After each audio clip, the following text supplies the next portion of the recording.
मुलांच्या अभ्यासात फोकस आणि कॉन्सन्ट्रेशन वाढवण्यासाठी स्टडी टेबलची योग्य दिशा अत्यंत महत्त्वाची असते.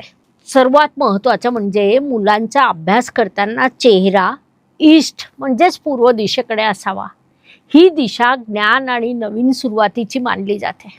काही कारणांनी शक्य नसल्यास उत्तर दिशा किंवा नॉर्थ दिशा ठेवा. यामुळे कॉन्सन्ट्रेशन वाढेल, मेमरी पॉवर वाढेल. एक गोष्ट लक्षात ठेवा, स्टडी टेबल नेहमी भिंतीजवळ असावं.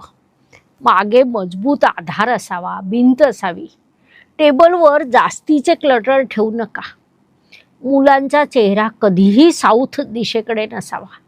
स्टडी टेबल बेडसमोर किंवा अगदी बेडच्या जवळ देखील ठेवू नका. मागे खिडकी किंवा रिकामी जागा असू नये.